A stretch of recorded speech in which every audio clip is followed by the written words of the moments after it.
O que eu entendo, biblicamente falando, sobre o assunto? A questão do sofrimento de modo geral, né? Tanto particular, uma nação, existem vários tipos de maus que nós poderíamos listar. Uma doença, uma catástrofe, um evento natural, sei lá, um tsunami, um maremoto, não sei. Eventos naturais também que ocasionam sofrimento. Muitas dessas coisas entram na aleatoriedade por causa da entrada do pecado no mundo. Porque o pecado entrou no mundo. Isso daí é a mãe de todo sofrimento. É o pecado, porque antes não tinha. Tudo estava perfeito. O Romanos 8 diz que a criação foi sujeita à vaidade. Por quem a sujeitou? Deus sujeitou ela por causa do pecado. E aí, diz lá o texto que a criação geme e chora esperando o dia da redenção. Quer dizer, a criação, e isso está incluído nós, tanto a terra, as árvores, o mar, os peixes, os animais, etc. Tudo está sujeito à vaidade. Os planetas, as galáxias, a gente nem tem conhecimento do que está acontecendo fora do nosso planeta aqui, né? Tudo está sujeito à vaidade, tudo está sujeito ao mal, ao sofrimento. Então, desencadeia a partir daí uma série de questões que está fora do nosso total absoluto. Então, tem muita coisa que é aleatório. Então, assim, não é que Deus planejou assim, o Roger vai nascer. Que ano você nasceu? 83. 83, vamos fazer as contas aí. 83, que dia? 6 de abril. 6 de abril, já dá presente pra ele ano que vem. Aí, tipo, o cara vai nascer 6 de abril de 86. 3. Eu tô deixando ele mais novo. De 83. Aí, não, eu vou fazer o Roger nascer com câncer, com problema tal, assim. Não, eu não posso ver Deus fazendo isso deliberadamente. Ou pior, né? Porque isso sim seria Deus, um Deus mau. Sim. Não, o Roger nasceu. Nasceu num contexto de pecado. O pecado é a gênese de todo mal. Então, se é a gênese de todo mal, aí na aleatoriedade você foi acometido por um câncer. Ou por um problema degenerativo. Ou por um não sei o quê. E o sofrimento veio. Não é que Deus colocou na agenda, planejado. Não. É uma coisa aleatória por causa do pecado que origina. Até Jesus, os discípulos perguntaram: quem pecou? Foi este, por segue nascença, né? Isso. Foi ele ou seus pais? Falou assim, nem ele nem seus pais. Isso aconteceu para que o nome do Senhor fosse glorificado. Aí você fala assim, porque ele está quebrando essa teologia também. Então tem muita coisa que é aleatório, vai acontecer. Não é porque é o Roger, não é porque é o Miquel, não é porque é a Maria, o João, o Pedro. Não, é porque o pecado entrou e isso vai acontecer. O sofrimento está na... E todos estão sujeitos, né? Independente. Se a gente pegar, olhar a vida das pessoas que sofrem, que nem a gente estava falando aqui de criança que nasce com câncer, nasce cega, nasce com algum problema, às vezes aquela do osso de vidro, um monte de problema que existe, né? Um monte de problema que existe, criança nascendo assim. Os pais se questionam, e tudo levanta essas questões que as pessoas querem justificar, né? Será que eu fiz alguma coisa? Porque tem isso também. O próprio pai, imagina ele se questionar: nossa, o que eu fiz? A primeira coisa que a pessoa olha é pra ela. O que eu fiz de ruim? Porque pra merecer isso, porque ele acha que é um... Aí foi que nem ele citou vários exemplos, e isso daí acontece, é normal. Você ouve muito isso. Ah, não, Deus permitiu isso daí porque isso daí vai te fazer uma pessoa melhor. Ou isso daí vai ser bom pra unir sua família. Isso daí... E tipo assim, várias justificativas. É fato que ele, quando ele dá essas respostas, ele tá combatendo até mesmo o cristianismo aqui, né? Até porque da boca do cristão tem uma palavrinha mágica, tem um propósito.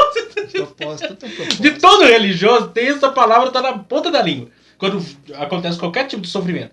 Só que o cara, isso sem falar, pro cara que tá sofrendo, é muito confortável. Agora, viver o sofrimento do cara é outros 500. Porque o cara que tá sofrendo, ele não quer saber de propósito, ele não quer saber de ser melhor, ele não quer saber de nada. Ele quer só saber de ser livre daquele sofrimento, ou de ter uma mínima resposta. Melhor, né? Uma resposta mais... E a verdade é que Deus não dá a resposta, não deu pra Jó, não deu pra tanta gente, e vai dar pra mim, vai dar pro Roger, vai dar pra você. Talvez ele dê, mas a melhor das hipóteses é que isso não vai acontecer. Né? É um tema que eu acho muito aberto, né? Do sofrimento. Realmente, a gente lê a Bíblia no Novo Testamento, existe o sofrimento, sim, que nem você citou do antigo, do Apocalipse, as 12 igrejas. Sim. E a gente é encorajado a suportar os sofrimentos que a vida oferece. Mas eu não vejo em nenhum deles, Seleno, que é uma coisa de Deus colocando para te judiar, né? Para te fazer sofrer. É sofrimento que existe no mundo, que existe, que Deus nós se estamos... utiliza do sofrimento que já existe para a partir daí sim realizar gente... propósitos que a gente não sabe. Porque infelizmente a gente está exposto a isso. Sim. Independente. É que nem a gente falou aqui da questão do Venezuela. Vamos supor, usar assim, a pessoa que está lá na Venezuela, as crianças que estão nascendo lá naquela condição. A culpa não é de Deus, não é deles que estão nascendo, e talvez seja sim dos pais. Aí sim entra a questão de ser hereditário, porque quem votou, quem não lutou contra aquilo lá... É fato que existe aquilo que a gente falou no início. Entendeu? Existem consequências dos erros, dos sofrimentos que são ocasionados pelas próprias decisões e escolhas do homem. Isso é um fato inevitável. Até porque a palavra de Deus é o norte para nós isso. Ponto final. Agora, tem coisa que não. Sim, tem coisa que... Por exemplo, até doença o exemplo, do controle. Você, eu vou dar um exemplo. Você vai ser pai. O seu filho, sua filha, né? Vai nascer. Aí vamos supor que o Brasil chegue num momento de caos. Realmente, como provavelmente pode acontecer. Esse vídeo vai sair, depois a gente vai saber, né? Vocês já sabem, nós agora que estamos gravando não sabemos. O meu eu do presente não sabe, meu eu do futuro. A internet é maravilhosa essa parte. A gente viaja no tempo. Mas aí, por exemplo, essa criança tá nascendo, o que ela tem a ver com isso? Ela nasceu, o bonde tá andando, as coisas estão acontecendo. Ela não tem responsabilidade nenhuma, a responsabilidade é sua, é da Kelly, é do povo do Brasil. O que essa criança que tá nascendo agora tem a ver com isso? Que vai nascer, inclusive, no dia 30 de outubro.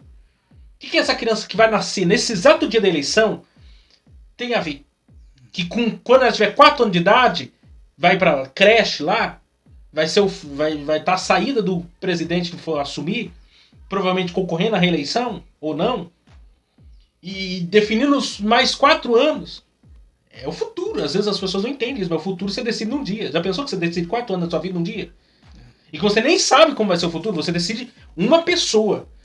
Você não decide, que vai governar aquele futuro de 4 anos ali.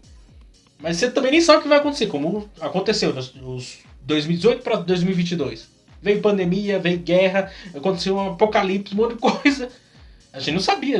A gente colocou uma pessoa para governar nesse período, mas a gente não sabe o que vai acontecer nesse período. A própria pandemia. Eu tava, antes de a gente gravar, eu tava vendo nos stories. E eu tenho um conhecido que no período da pandemia se revoltou. Exatamente por Deus, por causa do sofrimento. Por quê? Perdeu um ente querido na pandemia e a pessoa virou a cabeça. E agora culpa o atual presidente por conta da morte do ente querido. E virou um militante, a ponto de virar um militante. Por causa que não aceitou o sofrimento que veio e quis arrumar um culpado pelo sofrimento que aconteceu. Que é o que muito acontece.